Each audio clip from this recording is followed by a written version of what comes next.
Hello friends, मैं CA मोहित Punnett आप सबका स्वागत करता हूं आपके अपने चैनल टैक्स गपशप में।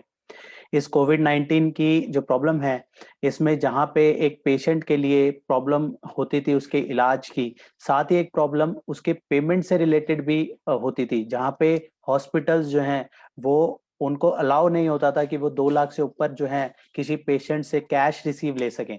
तो इस प्रॉब्लम को मद्देनजर रखते हुए इनकम टैक्स डिपार्टमेंट ने नोटिफिकेशन इशू करी और इसको ये जो प्रॉब्लम थी 269 एसटी की, जहाँ पे पेमेंट रिस्ट्रिक्ट हो जाती थी, उस पे वेवर दिया गया और उसमें स्पेसिफाइड पीरियड के लिए जो है इस वेवर के तहत जो है कोई भी हॉस्पिटल, कोई भी कोविड सेंटर जो है, जो भी कोविड के पेशेंट का जो ट्रीटमेंट कर रहा है, वो जो है इसके लिए एलिजिबल है और वो कैश पेमेंट जो है कितनी भी विदाउट एनी रिस्ट्रिक्शन ले सकता है।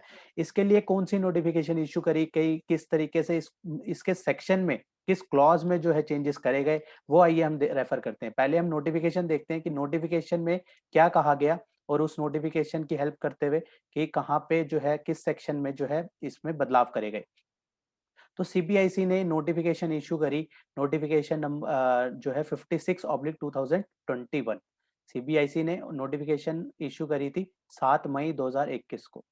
7 मई 2021 को नोटिफिकेशन नंबर 56/2021 इशू करी, जिसके तहत central government central government in exercising power confirm by clause 3 of proviso to section 269 ST. सबसे पहले हम ये देखेंगे कि clause 3 of proviso to section 269 ST आखिर कहता क्या है, जिसमें ये बदलाव करे गए। तो इसके बदलाव को देखने के लिए हम देखेंगे कि किस तरीके से इस सेक्शन में कहाँ पे ये बात करी गई है और प्रोवाइजो उसका क्या कहता है। इसके लिए मैं सेक्शन को सबसे पहले हम सेक्शन देखते हैं। सेक्शन 269 एसटी का क्लॉज का जो प्रोवाइजो है उसका क्लॉज नंबर 3 वो क्या बात करता है। तो इसके लिए हम देखेंगे सेक्शन 269 एसटी कहता है no person shall receive an amount of 2 lakh rupees और मोर। कोई भी बंदा जो है 2 लाख या उससे ऊपर का अमाउंट रिसीव नहीं कर सकता। एनी पर्सन, यहाँ पे पर्सन की जो डेफिनेशन है as per income tax act, वहां पे हॉस्पिटल्स वगैरह भी कवर होते हैं। तो जो है इस वजह से उनके ऊपर भी ये इम्प्लीमेंट हो रहा था कि वो भी किसी से जो है 2 लाख से ऊपर पेमेंट जो है रिसीव नहीं कर पा रहे थे, क्योंकि ये सेक्शन उसको रिस्ट्रिक्ट कर देता था कि वो 2 लाख से ऊपर जो है पेमेंट ना ले। कौन कौन सी इसमें ट्रांजेक्शन फॉल करती थी? In in aggregate from a person in a day, किसी पर्टिकुलर एक दिन में जो है 2 लाख से ऊपर पेमेंट नहीं ले सकते थे। इन रिस्पेक्ट ऑफ सिंगल ट्रांजेक्शन, कोई एक सिंगल ट्रांजेक्शन के बिहाफ पे भी जो है पेमेंट नहीं लग सकते थे। इसको हम ऑलरेडी जो है इस सेक्शन को प्रीवियस वीडियो में कवर कर चुके हैं। अगर आपको ये सेक्शन डिटेल में समझना है तो आप वो वीडियोस रेफर कर सकते हैं सेक्शन 269 एसटी के ऊपर। उसमें हमने विद एग्जांपल जो है बताया है कि कौन कौन से ट्रांजैक्शन किस तरीके से कैश पेमेंट को रिस्ट्रिक्ट करते हैं। नेक्स्ट जो केस है इसमें है in respect of transaction related to one event या फिर ओकेजन फ्रॉम अ पर्सन। तो ये तीनों की जो केसेस है वहां पे जो है पर जो है अमाउंट जो है 2 लाख रुपए से ऊपर जो है अमाउंट रिसीव नहीं कर सकते। यहाँ फर्स्ट वाले में है इन अ डे और सेकंड वाले में जो है सिंगल ट्रांजैक्शन, चाहे वो अलग अलग डे पे हो, और थर्ड वाले पे जो है ऑन एन इवेंट और ओकेजन फ्रॉम अ पर्सन। तो तीनों में बातें अलग अलग हैं, किसी में डे की रिस्ट्रिक्शन है, किसी में ट्रांजैक्शन की रिस्ट्रिक्शन है, किसी में इवेंट की रिस्ट्रिक्शन है। अदरवाइज देन बाय अकाउंट पे चेक, इसमें बेसिकली कैश ट्रांजैक्शन को बेसिकली रखा गया है कि कैश ट्रांजैक्शन 2 लाख से ऊपर कैश रिसीव नहीं कर सकते। प्रोवाइडेड, इसमें कौन कौन से किन के ऊपर ये सेक्शन एप्लीकेबल नहीं होता था? गवर्नमेंट के ऊपर एप्लीकेबल नहीं था। अगर रिसीव गवर्नमेंट रिसीव कर रही है तो उसके ऊपर एप्लीकेबल नहीं है। बैंकिंग कंपनी, बैंक्स वगैरह जो बैंक्स रिसीव कर रहे हैं, पोस्ट ऑफिस रिसीव कर रहे हैं, corporate bank cooperative banks receive कर रहे हैं, उन पे भी एप्लीकेबल नहीं है। Transaction in the nature of section 269 double S, जो लोन से रिलेटेड जो सेक्शन था, अगर ऑलरेडी 269 डबल एस जो है इफेक्ट में आ रहा है तो वहां पे 269 एस टी जो है इम्प्लीमेंट नहीं होगा। थर्ड केस होता है सच अदर पर्सन और क्लास ऑफ पर्सन और receive which the central government में by notification in the official गेल स्पेसिफाई। अभी जो नोटिफिकेशन इशू हुई है वो इसमें हुई है प्रोवाइडेड प्रोवाइजो के थर्ड क्लॉज में, जो अभी हमने रेफर किया था नोटिफिकेशन में, वहां पे बात करी गई थी सेक्शन 269 का जो प्रोवाइजो है का थर्ड क्लॉज है, उसकी पावर को यूज करते हुए। तो यहाँ पे पावर दी गई है सच अदर क्लास और class of person of receive which the government which the central government may by notification in the official gazette। तो सेंट्रल गवर्नमेंट ने इसी पावर को यूज करके जो है नोटिफाई किया गया इन द ऑफिशियल गजट। और सच क्लास ऑफ पर्सन में कौन कौन सी कैटेगरी रखी गई वो अब हम देखते हैं कौन सी कैटेगरी। अब हमने बेसिकली ये सेक्शन देखा कि सेक्शन 269 का कौन सा क्लॉज जो है सेंट्रल गवर्नमेंट को पावर देता था। अब हम देखेंगे दोबारा से नोटिफिकेशन में चलते हैं। तो नोटिफिकेशन जो बात कहती थी, तो नोटिफिकेशन ने किस किस को यहाँ पे ऑथराइज किया, सच अदर क्लास पे हॉस्पिटल, डिस्पेंसरीज, नर्सिंग होम्स और कौन से कोविड केयर सेंटर्स इन और सच अदर मेडिकल फैसिलिटीज। इन सब को अगर हम बात करें, एक hospital, second dispensary, third nursing home, fourth covid care centres और fifth similar other medical facilities. तो इन 5 कैटेगरीज को जो है other other class of person में जो है डाला गया और यहाँ पे उसको अलाउ करा गया। या क्या अलाउ करा गया, for the covid treatment to the patient for the purpose of section 269 of the income tax act for payment received in cash.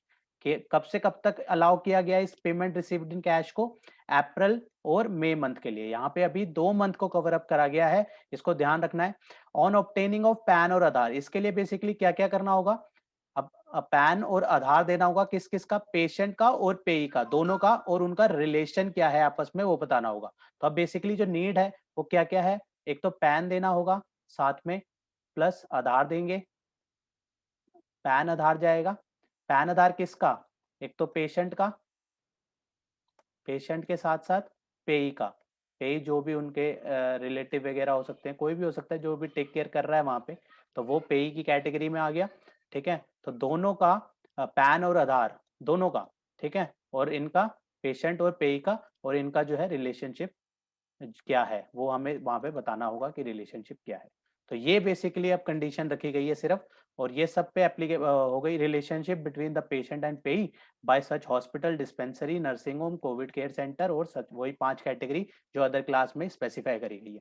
269 जो सेक्शंस था वो 2 लाख या उससे ऊपर की कैश पेमेंट को रिस्ट्रिक्ट करता था, और अगर उसका कॉन्ट्रवेन होए तो उसके केस में कॉन्सिक्वेंसेस भी काफी हैवी थे। मैं आपको दिखाता हूँ कि क्या कॉन्सिक्वेंसेस हैं। अगर हम 269 जो हमने अभी ये सेक्शन रेफर किया, मोड ऑफ अंडरटेकिंग ट्रांजैक्शन का, अगर हम इसका कॉन्ट्रवेन करते हैं तो सेक्शन 271 डी ए की जो पेनल्टी है वो लेवी होती है। मैं आपको दिखाता हूँ कि क्या पेनल्टी है। Penalty for failing comply with the provision of section 269 S T. सेक्शन 271 डी ए जो है पेनल्टी लगाता है अगर हम कॉन्ट्रावेन करते हैं सेक्शन 269 एसटी का। और क्या क्या पेनल्टी लगाता है, उसका पहला क्लॉज कहता है, if a person receive any sum in contravention to the provision of section 269 ST, he shall be liable to pay by way of penalty an amount equal to amount of such received।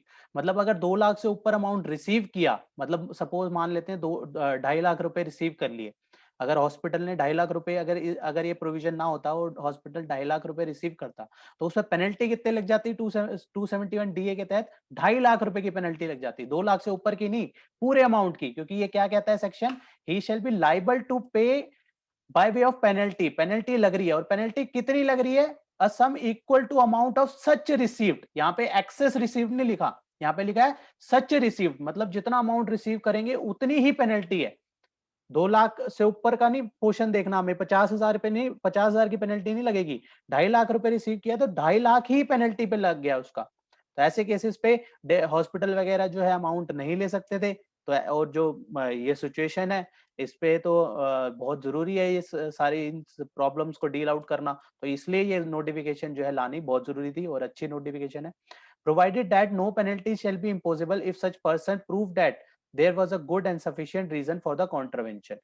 Any penalty imposed under subsection 1 shall be imposed by the joint commissioner. तो penalty impose कौन करेगा, joint commissioner. यहाँ पे जो है provided कहता है कि उसको गुड एंड सफिशिएंट रीजन है तो कॉन्ट्रवेन जो है पेनल्टी नहीं लगेगी, लेकिन यहाँ पे जस्टिफाई करने की जरूरत पड़ेगी फिर ऐसे केसेस में। तो इससे बेटर है कि नोटिफाई कर दिया तो जस्टिफिकेशन की जरूरत ही नहीं है, तो इसलिए बेटर थी नोटिफिकेशन लाना। वो नोटिफिकेशन जो है, नोटिफिकेशन जो इश्यू करी बहुत ही अच्छी नोटिफिकेशन है। अभी इसमें 2 मंथ ही कवर करें, जो है 31 मई तक इसमें जो है पीरियड को कवर अप किया गया। बाद में हो सकता है इस पीरियड को, वो केसेस पे डिपेंड करेगा, सिचुएशन पे डिपेंड करेगा, हो सकता है इसको फर्दर भी अमेंड करे। तो ये जो नोटिफिकेशन थी काफी इंपॉर्टेंट नोटिफिकेशन थी जो हमने आज डिस्कशन करी। तो इसी के साथ आज की इस वीडियो को क्लोज करते हैं, मिलते हैं फिर नेक्स्ट वीडियो में नेक्स्ट टॉपिक के साथ। टिल देन बाय बाय, जय हिंद जय भारत। होप आपको ये इन्फॉर्मेशन पसंद आई होगी, तो इसे लाइक कीजिए, शेयर कीजिए। रेगुलर अपडेट्स के लिए आप हमारे चैनल को सब्सक्राइब करें, नोटिफिकेशन बेल आइकन को प्रेस करना ना भूलें, ताकि जैसे ही नया अपडेट डालें आपको वो इमीडिएटली मिल जाए। Thanks for watching.